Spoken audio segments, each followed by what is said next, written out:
we're going to look at the chi-square distribution. To do that, we can just use Excel. Same thing with the t-distribution, we just need to specify a normalized statistic x. And since it's normalized, we can assume that we can use -3, and we can increment that by -0.5. We can just drag this until we reach +3 again. Alright, there we go. And if you wanted to do the distribution itself, you just need to press Y and cosine chi.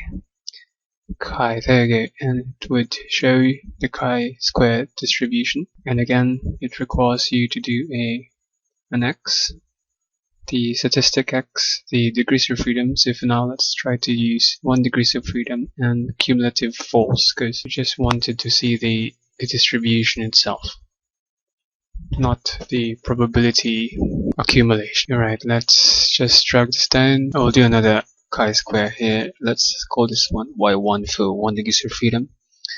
And I would do another chi-square here with 2 degrees of freedom.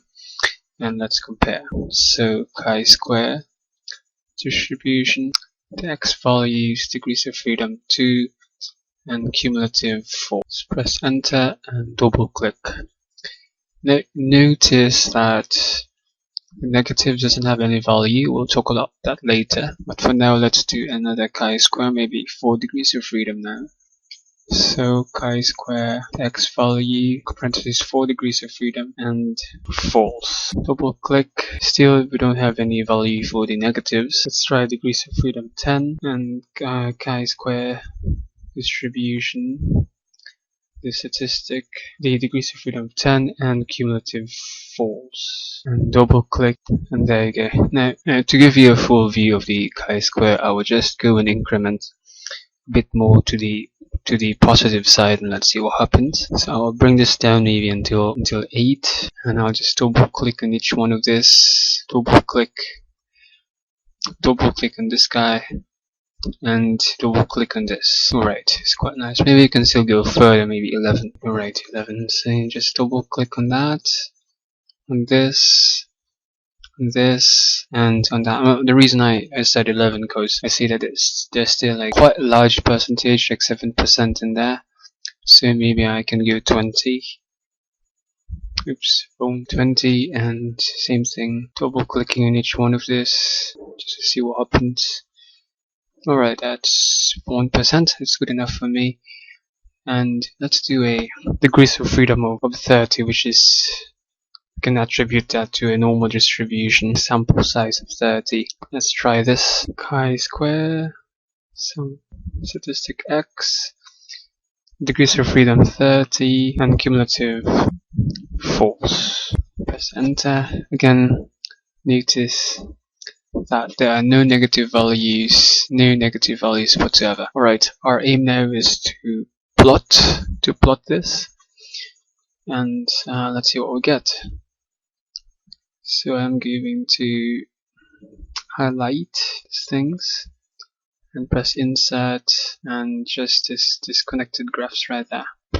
That is very nice indeed. Alright, let me just see through this. Alright, this is a chi-square distribution. Let me just move it right here so we can see. Alright, and remove the chart title. And we just do that. Chi-square distribution. And let's go and enlarge it so everybody can see it. Right there, chi-square distribution. And notice that let me just see if it's all correct.